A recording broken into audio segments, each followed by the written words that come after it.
Very good evening.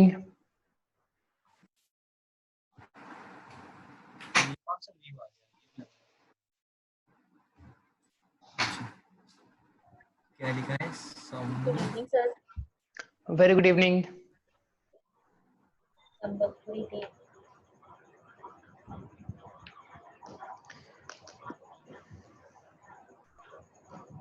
Sir, Sambakpuri ସମସ୍ତ Day. ଭାଇ ଭଉଣୀ ମାନଙ୍କୁ ସମ୍ବଲପୁରୀ ଦିବସର ହାର୍ଦ୍ଦିକ शुभकामना।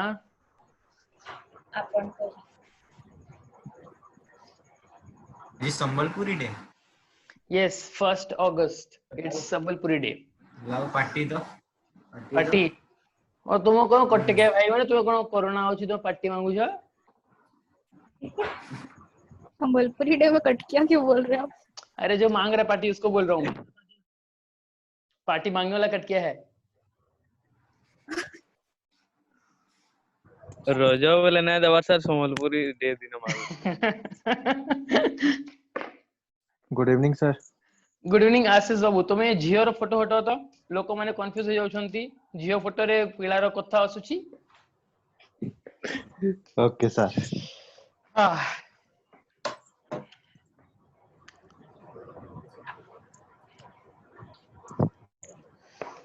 फिर सर राखी के दिन भाई बहन वाला फोटो लगाओगे क्या बैकग्राउंड में? डन। पूरा एकदम राखी सावंत का लगा देंगे। नहीं सॉरी वो गलत हो जाएगा। हाँ, तो चलिए स्टार्ट करते हैं। तो आज की क्लास में अभी जो हम स्टार्ट करेंगे वो होगा हमारा एग्जेम्प्टेड इनकम अंडर सेक्शन 10। इसमें हम क्या करेंगे, हम बहुत ज्यादा डीप एनालिसिस नहीं करेंगे क्योंकि इसकी लिस्ट बहुत बड़ी है। अगर हम सिर्फ एग्जेम्प्टेड इनकम को अगर एक एक इनकम को अगर डिटेल में जाकर समझने की कोशिश करें तो हमको 2 महीने से ज्यादा लग जाएगा। ठीक है, तो इसीलिए हम क्या करेंगे, बस एक बर्ड आई व्यू उसका लेंगे कि कौन कौन सी ऐसी इनकम है जो एग्जेम्प्टेड हो सकती हैं। अब कुछ एक आध इनकम में जैसा लगेगा तो हम उसमें फिर और डीप स्टडी करेंगे और अंदर तक जाएंगे कि इसमें ऐसा क्यों हो रहा है, कौन सी इनकम एग्जेम्प्ट होगी, कौन सी नहीं होगी, वो सब हम देखेंगे। आगे वाली क्लासेस में ये होगा कि बहुत सारे ऐसे इनकम आएंगे जहां पर आपको कंफ्यूजन पैदा हो जाए कि वो इनकम एग्जेम्प्ट कैसे होगी। ठीक है, तो हम उसको भी डिस्कस करेंगे अगर पॉसिबल होगा तो। क्योंकि क्या होता है ना कि बहुत बार जब एक्ट बनता है तो उस एक पर्टिकुलर इनकम का रेफरेंस 2-3 अलग अलग सेक्शंस में आ जाता है। ठीक है, तो होता यह है कि जब एक्ट को अमेंड करते हैं ना तो अमेंड करने वाले कोई एक सेक्शंस को तो अमेंड कर दिए लेकिन बाकी 2 चीज को अमेंड करना भूल गए। तो एज ए रिजल्ट क्या हो जाता है, वो फिर एम्बिगस हो जाता है। एक जगह कुछ और बात कही होती है, दूसरी जगह कुछ और बात कही होती है। समझ में आ रहा है ना? तो उस समय ऐसा घबराइएगा मत। ये इनकम टैक्स की अपनी खासियत है कि ऐसे होता है वो। अगर आपके रियल लाइफ में कुछ ऐसा केस आ गया ना तब फिर और भी जो डिफरेंट फैक्ट एंड फिगर है उसको देखा जाता है और फिर अकॉर्डिंगली उसका आपका इनकम टैक्स का प्रोसेसिंग किया जाता है। तो आप लोग घबराइएगा मत। अगर आगे कुछ ऐसा आए और आपको कंफ्यूजिंग लगे कि ऐसा क्यों, तो मान लेना कि ये सब कुछ सही है, गलत कुछ नहीं है। एक जगह यहाँ पर बताया गया है तो दूसरी जगह उसका रेफरेंस होगा। समझ में आ गया? ये था कुछ प्रिकॉशंस। जैसे होता है ना कुछ मूवी स्टार्ट होने के पहले प्रिकॉशंस बता देते हैं, ठीक उसी तरीके से एग्जेम्प्टेड इनकम पढ़ने से पहले मैंने आपको प्रिकॉशंस बता दिया कि इसमें जो भी लिस्ट आएंगी बहुत सारी आपको कंफ्यूजिंग कर सकती है। ऐसा क्यों वैसा क्यों, तो उसके लिए आपको बहुत डीप स्टडी जाना पड़ेगा, डिफरेंट केसेस देखने पड़ेंगे उस एक पर्टिकुलर इनकम को लेकर। जो भी अलग अलग केस हुए होंगे हाई कोर्ट या सुप्रीम कोर्ट में, आपको उसको स्टडी करना पड़ेगा। देन आप एक कोई कंक्लूजन निकाल पाओगे। ठीक है, तो चलिए हम स्टार्ट करते हैं।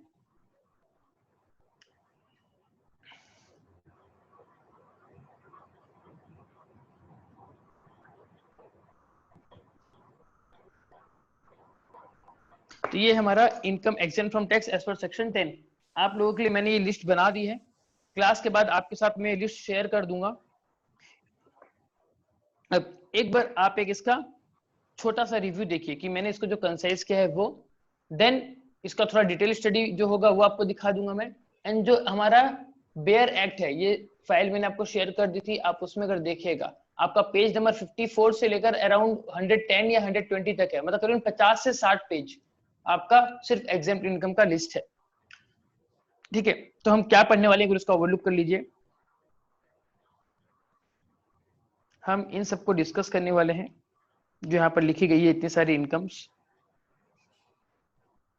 अलग अलग मैंने सेक्शन वाइज इसको डिजाइन कर दिया है ताकि पढ़ने में थोड़ा आपको आसानी लगे। देख पा रहे हो आप लोग? करीबन करीबन आपका ये 64 है। अगर मैं डिटेल में पढ़ूं ना तो एक इनकम को पढ़ने के लिए पूरा डिटेल में 1 दिन लग जाएगा। इट मींस हमको 64 दिन लग जाएगा, जो कि हमारा आउट ऑफ टाइम बजट हो जाएगा, और जिसका अभी इतना रिक्वायरमेंट भी नहीं है, क्योंकि एग्जाम में भी आपका इतना नहीं आएगा। अब हम बात करते हैं एग्जाम पॉइंट ऑफ व्यू से। एग्जाम पॉइंट ऑफ व्यू से इससे एक क्वेश्चन कंपलसरी आता ही है, जिसमें बोलता है कि भैया आप कम से कम हमको एग्जेम्प्ट इनकम के बारे में बताओ, और उसमें 10 कम से कम आपको 10 ठो इनकम्स के नाम लिख देने हैं। दैट्स इट, बात खत्म। आउट ऑफ दिस 64 आपको सिर्फ 10 ठो लिखनी होगी एग्जाम में, और कुछ लिखना नहीं होगा। तो हम क्या करेंगे, जो इसमें से बहुत इजी इनकम है, जो हमको याद रह पाएंगी, हम हमारी क्लास में उसको डिस्कस करेंगे, और एग्जाम में भी आपको उसी को लिखना है। छोटी छोटी जो भी आपका है यहाँ पर इनकम, वो आप लर्न कर लीजिएगा। करीबन आपको लर्न करना रहेगा कम से कम 15 लर्न इसलिए बोल रहा हूँ मैं, क्योंकि जब एग्जाम में आप लिखने जाते हो ना तो सारी की सारी याद नहीं आएगी, कुछ एक आध भूल भी जाओगे। ठीक है, तो अगर आप भूलते भी हो तब भी एटलीस्ट हमारा जो सेफ्टी साइड है 10 इनकम, आप वो या उससे ज्यादा लिख पाओगे।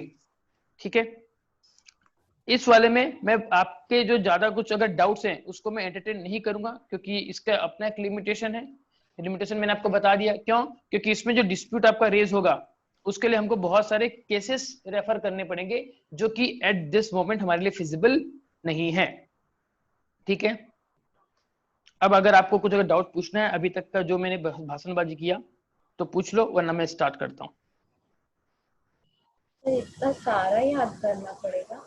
नहीं, इतना सारा याद नहीं करना ना, बस खाली जब रियल वर्ल्ड में जाओगे ना तब तो आपको एक बार खाली इसको गो थ्रू कर लेना डिटेल में कि कौन कौन से इनकम हम कमाएंगे तो टैक्स नहीं देना पड़ेगा, एंड अकॉर्डिंगली आप अपने लाइफ में 1 या 2 या 4 इनकम अपने लाइफ में उसको डाल लो।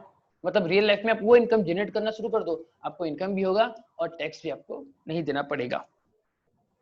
ठीक है, बट एग्जाम पर्पस में यस, जो एग्जाम पर्पस के लिए पढ़ रहे हैं उनको तो भैया कम से कम 10 से 15 इनकम लर्न करनी पड़ेंगी। एग्जाम में आएगा question, write about exempted incomes and you have to right.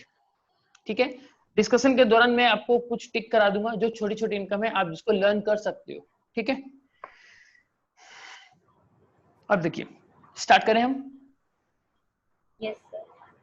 Ji sir. तो देखिए सबसे पहला आपका आ जाता है सेक्शन 10(1).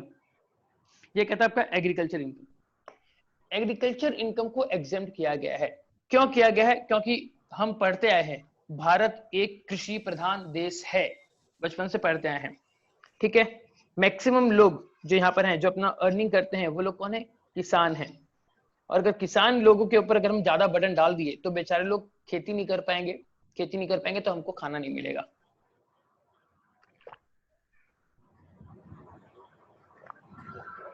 तो इसीलिए गवर्नमेंट ने क्या किया, किसानों को रिलीफ दिया कि भैया आप इनकम करिए, हम आपसे टैक्स नहीं लेंगे। लेकिन ये जो बातें हैं ये पूरी तरीके से सच नहीं है। एग्रीकल्चर इनकम पूरी तरीके से एग्जेम्प्ट नहीं है।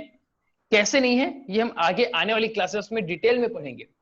ठीक है, जहां पर हम देखेंगे कि एक्चुअल में एग्रीकल्चर इनकम 100%, मैं क्या बोल रहा हूं, 100% एग्जेम्प्ट नहीं है, हम वो देखेंगे। But for the time being अगर एग्जाम में आपको यही मानना है ओवरऑल कि हमारा जो एग्रीकल्चर इनकम होता है वो एग्जेम्प्ट होता है। समझ में आया? अब देखिए, हाँ, तो मैं आपको ये सजेशन देना चाहूंगा कि एग्रीकल्चर इनकम एक ऐसा फील्ड है जहां पर बहुत सारा रिलीफ आपको मिलता है। तो अगर आपके पास लैंड है तो आप उस पर खेती बाड़ी कुछ कर सकते हो, अच्छा इनकम जनरेट कर सकते हो।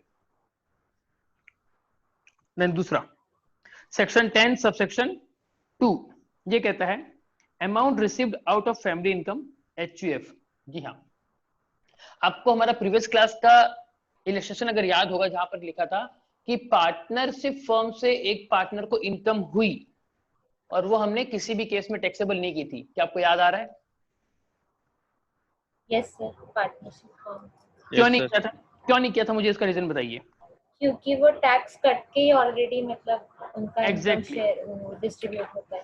According to section 2 subsection 31 individual अलग है और पार्टनरशिप फर्म अलग है। तो पार्टनरशिप फर्म की इनकम के ऊपर इसने टैक्स दे दिया होगा एंड जो बैलेंस बचा होगा वो इंडिविजुअल को मिला होगा।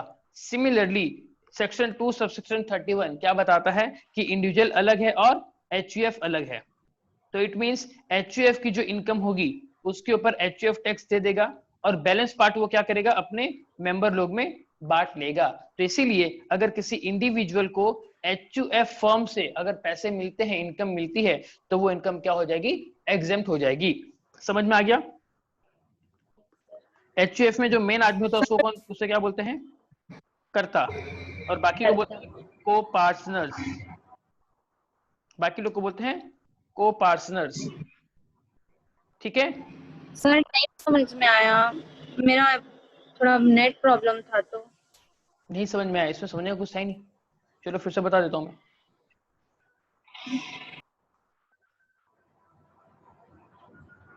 Long press, delete delete delete delete.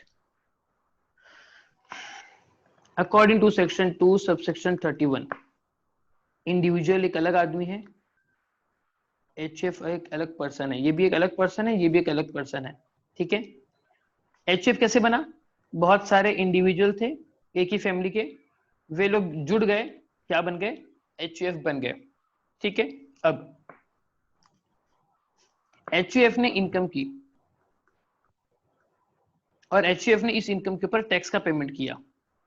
मान लो इनकम थी 100 रुपए, उसने टैक्स का पेमेंट किया 10 रुपए, बैलेंस 90 रुपए बच गए।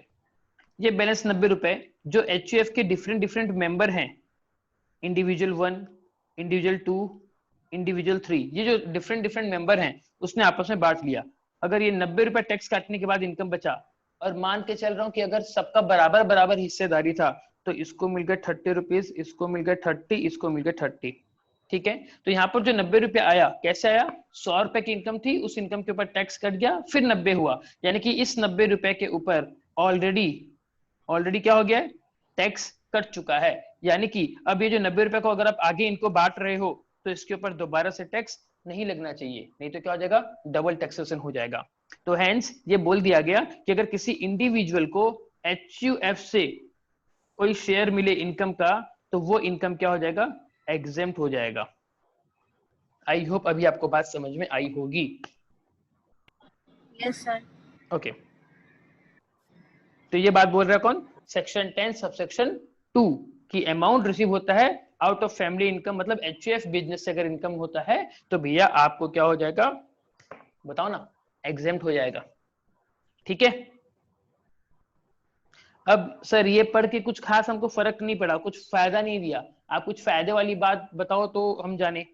तो चलिए अब यहां से थोड़ा सा मैं out of the syllabus discussion करता हूं, जो कि आपके लिए शायद थोड़ा सा रेलिवेंट हो, जहां पर हम क्या कर सकते हैं, हम टैक्स का प्लानिंग कर सकते हैं। टैक्स इवेजन नहीं, टैक्स का प्लानिंग कैसे कर सकते हैं वो देखिए।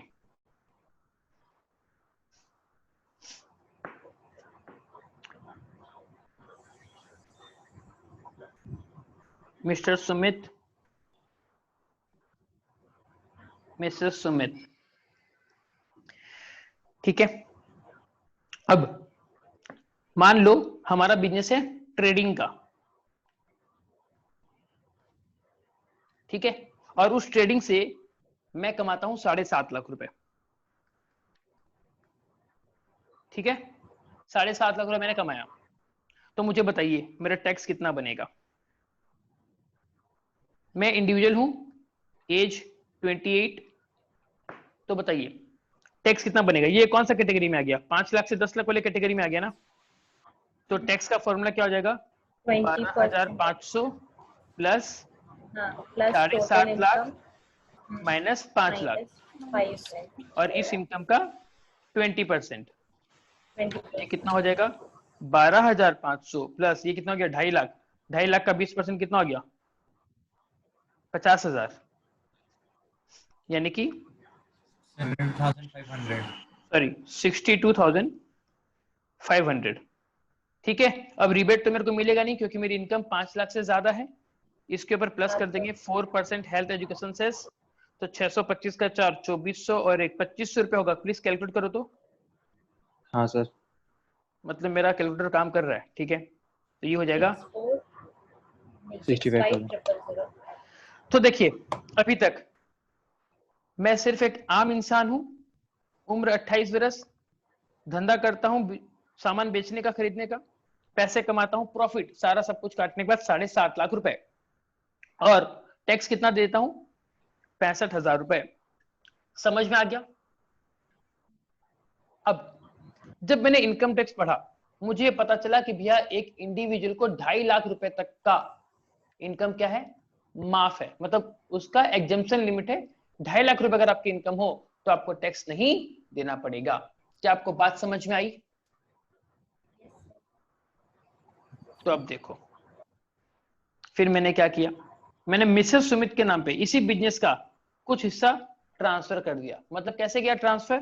मतलब ये, लेट सपोज मेरे बिजनेस में मैं 3 प्रोडक्ट के साथ डील करता हूं, product A, product B, product C, ठीक है? या चलो उसको छोड़ दो। मैं बिजनेस में जब सेल करता था, मान लो सेल किया मैं 75 लाख रुपए की, ज्यादा हो गया ना, 75 करोड़ हो गया।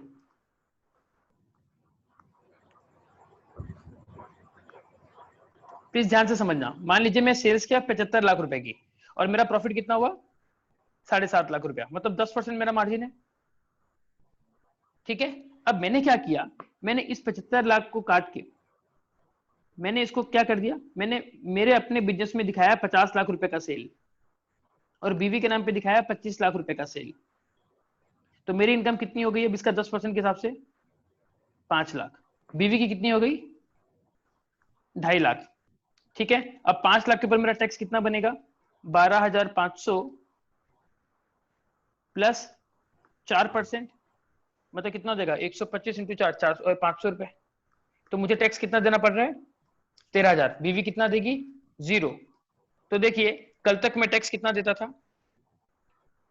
65,000। अब जैसे ही मैंने बीवी के नाम पे ट्रांसफर कर दिया, कितना हो गया? 0। तो इसमें से आपका भी 0 हो जाएगा। बता रहा हूं, मेरा 0 कैसे होगा? Rebate sir. Rebate section 87A के हिसाब से रिबेट मिलके ये भी चलो 0 हो जाएगा। बट एक और सिचुएशन, एक बार रिबेट को साइड करते हैं, ठीक है? नॉर्मल देखते हैं, मेरा टैक्स कितना बन रहा है? 13,000। अब मैं क्या किया, या लेट सपोज कि मान लो कि मेरा ये 60 लाख का इनकम और बीवी का 20 लाख का इनकम, ठीक है? 80 लाख का केस ले रहा हूं मैं, तो यहां पर कितना हो जाएगा? 0। नहीं, कंफ्यूज हो जाएंगे आप लोग, उतने ही रहने दो। इसको 5 लाख करते हैं, इसको 25 लाख करते हैं, 2,50,000, ठीक है? फॉर द टाइमिंग मान लो सेक्शन 87A का रिबेट नहीं है, तो हमने क्या किया, मैं यहाँ पर कितना टैक्स दे रहा हूँ? 13,000 रुपए। अब सिचुएशन ये है कि मैं और मेरी बीवी, हम 2 लोग हैं, अगर कोई और होता तो हम उसमें भी ट्रांसफर कर देते बिजनेस के इनकम को। तो हमने फिर क्या किया, हमने मतलब हस्बैंड ने एंड वाइफ ने मिलकर एक HUF बना लिया, और बैलेंस HUF बनाने का, क्योंकि HUF भी एक अलग पर्सन हो गया। अब HUF के अकाउंट में 25 लाख की सेल्स दिखा दी, और जो सुमित के नाम पे जो 50 लाख का सेल था वो भी कट के कितना हो जाएगा? 25 लाख का सेल। तो सुमित का इंडिविजुअल 25 लाख का सेल, बीवी का 25 लाख का सेल्स, HUF का 25 लाख का सेल। एज ए रिजल्ट क्या होगा?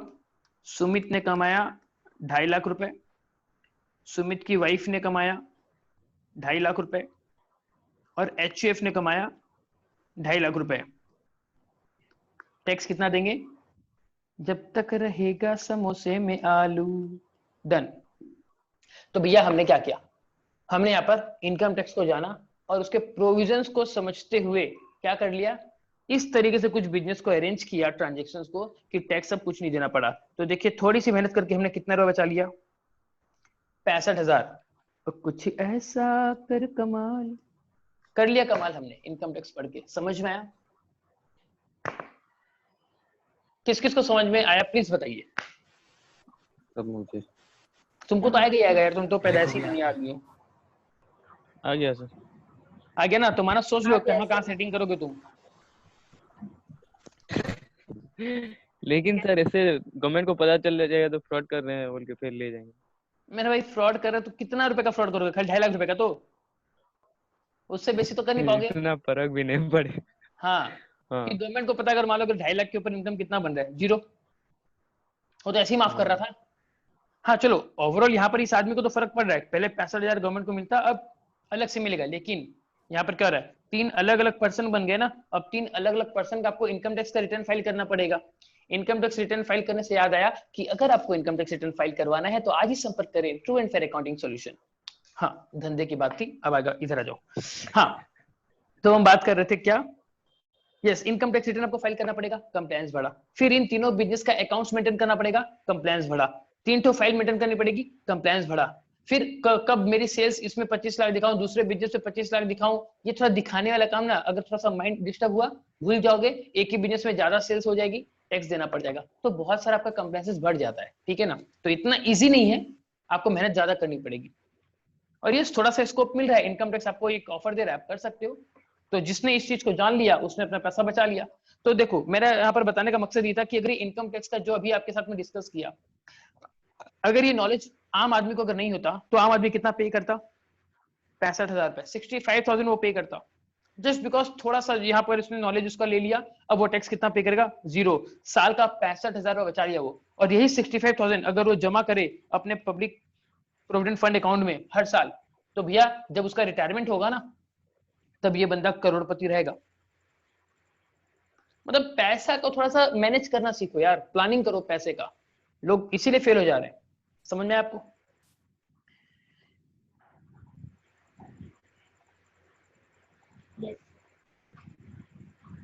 ओके अब आगे देखते हैं। नेक्स्ट आपका आता है सेक्शन, अच्छा बाकी सब कुछ भूल जाना, जो भी पढ़ाया वो चलेगा, but income tax return file करना है तो ट्रू एंड फेयर ही आना, वो मत भूलना। सस्ता मैं कर दूंगा आप लोग को, चिंता तो, डिस्काउंट दे देंगे आप लोग को। हाँ इधर देखो अब अभी लिख दो sir discount. Discount online classes में हो रही है, क्या पता आपका, ऑनलाइन क्लास में हो रही है घोषणा, special discount for income tax students, income tax students, ठीक है ना, स्पेशल डिस्काउंट। चलो लिख दिया मैं, नीचे साइन सर, लो साइन भी मार दिया मेरा भाई, लो साइन भी मार दिया मैं। इधर आओ, देखने मत देखो,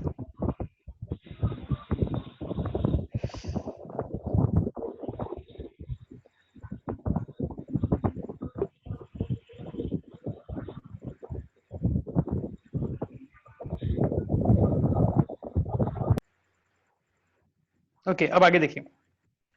section 10 subsection 4 clause 1, interest paid to non resident. अच्छा ये छूट गया ना, सॉरी सॉरी सॉरी, ये तो छूट गया। हाँ शेयर ऑफ प्रॉफिट, ये प्रॉफिट किससे मिल रहा है, फ्रॉम पार्टनरशिप फर्म, ये तो कल डिस्कस किया था मैं। और सेम कंसेप्ट है कि भैया पार्टनरशिप फर्म एक अलग पर्सन है, अलग पर्सन का इनकम के ऊपर टैक्स लग चुका है ऑलरेडी, तो इसीलिए अब अगर पार्टनर को पैसा मिलता है उस इनकम के ऊपर कोई भी टैक्स नहीं देना। बोलो तारा रारा। The next section 10 subsection 4 clause I, ये कहता है interest paid to non resident. अब इसके अंदर बहुत सारी सिचुएशंस और भी हैं, कंडीशंस बहुत सारी हैं, बट ओवरऑल आज मान के चलो नॉन रेसिडेंट को इंटरेस्ट पे कर रहे हो तो भैया उसके ऊपर वो क्या हो जाएगा, उसके लिए एग्जेम्प्ट हो जाएगा, लेकिन कुछ हद तक, एक लिमिट दिया गया है, कुछ कंडीशंस हैं तब होगी।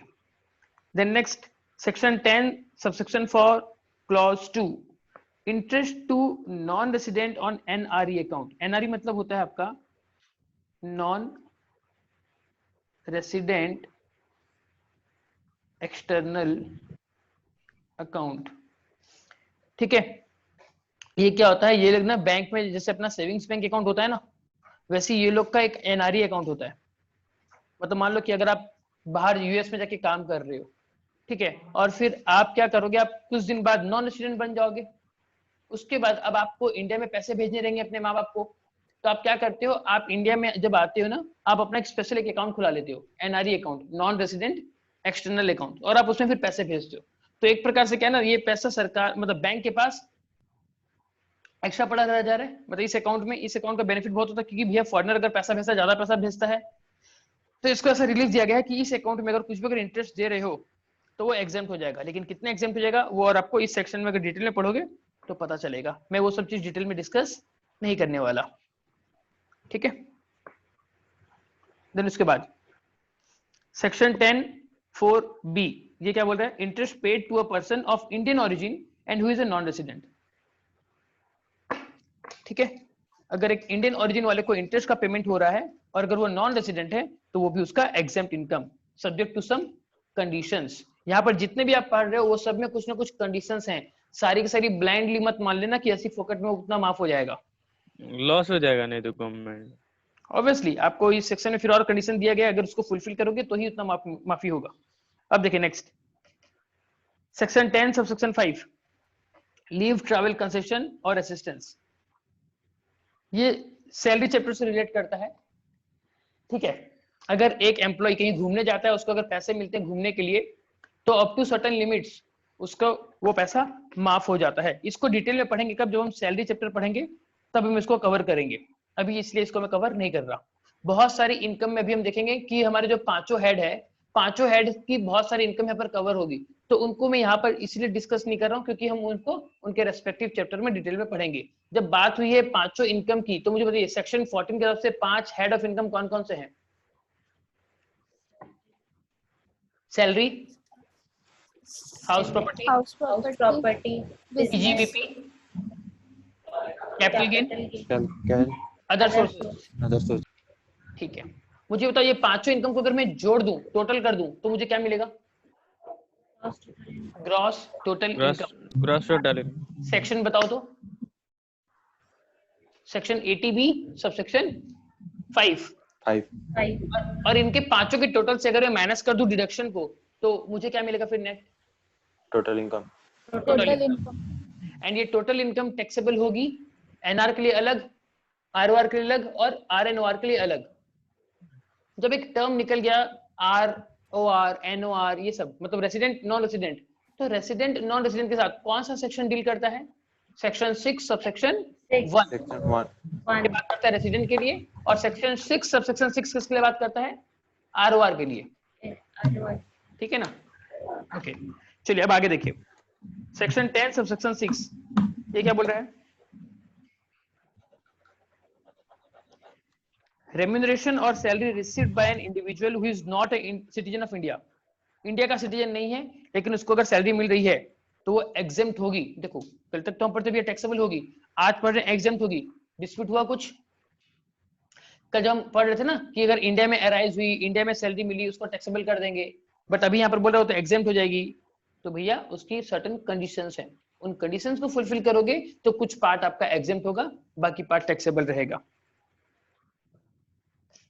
ठीक है, इसलिए इसके ऊपर ज्यादा चर्चा नहीं कर रहा। ये चैप्टर ऐसी है, बस खाली रीड करो आगे बढ़ो, 15-20 पॉइंट याद कर लेना, एग्जाम में छाप देना। अब देखिए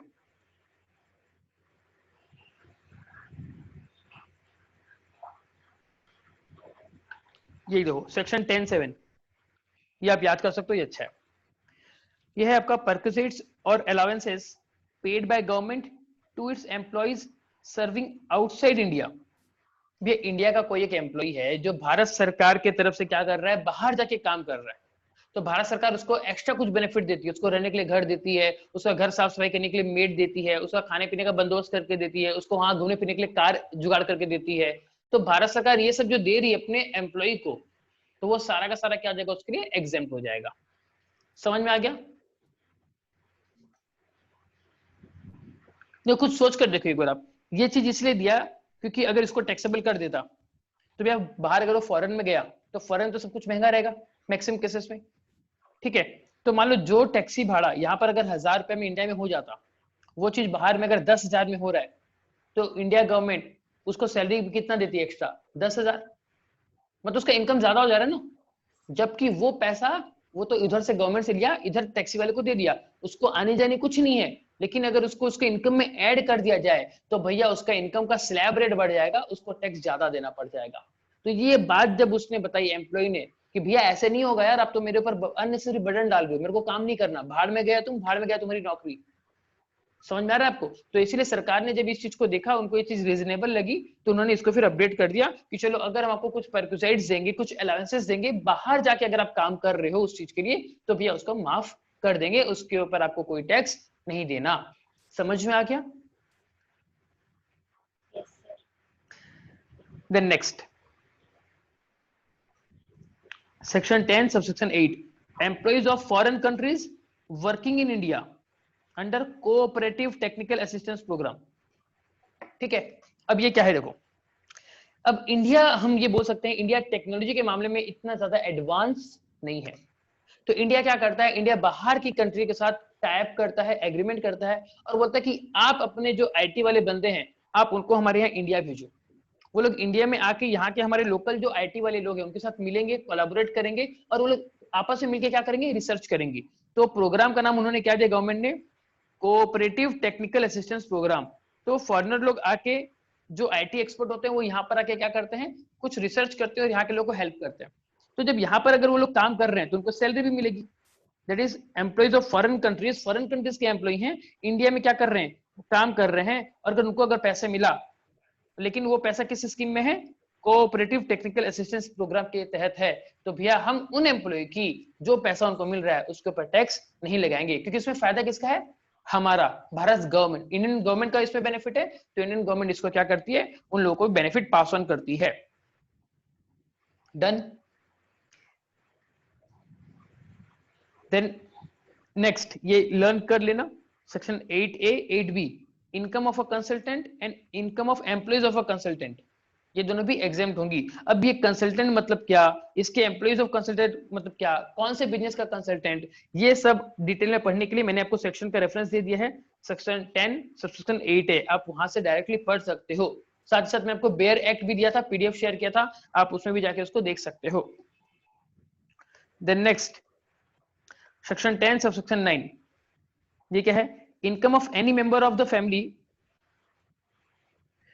of individuals working in India under cooperative technical scheme, मतलब वही वाला चीज हो गया। अगर कोई, ये इसी से रिलेटेड है, एम्प्लॉय ऑफ फॉरेन कंट्री वाला जो पार्ट है ना, उसी का है कि देखो, income of any member of family of individuals working in India under cooperative technical assistance program, वो फॉरेनर लोग जो यहाँ पर आए उनके फैमिली मेंबर भी अगर यहाँ पर अगर कुछ काम कर रहे हैं तो उनकी इनकम हम माफ करेंगे। क्योंकि ये क्यों किया गया, देखो कोई एक फॉरेनर अगर बाहर से आया, अब बीवी को तो छोड़ के आएगा नहीं, अपनी मम्मी को छोड़ के आएगा नहीं, अपनी फैमिली को भी लेके आएगा। तो अगर अपनी फैमिली को यहाँ पर लेकर आया तो इट में भी पॉसिबल उसके फैमिली वाले भी यहाँ इंडिया में लोकल कहीं कुछ बिजनेस करें, कुछ मतलब कहीं पर कुछ सैलरी करे, कुछ जॉब करे, तो उनके बाकी मेंबर लोग को भी, मतलब जो फॉरेनर आया बाहर से, उसके बीवी, उसके बच्चे, उसकी माँ, उसके बाप, अगर वो लोग को भी अगर कुछ इनकम हो रही है हम उसको भी माफ कर देंगे। समझ में आया? चलिए मिलते हैं एक ब्रेक के बाद, फिर आगे कंटिन्यू करते हैं।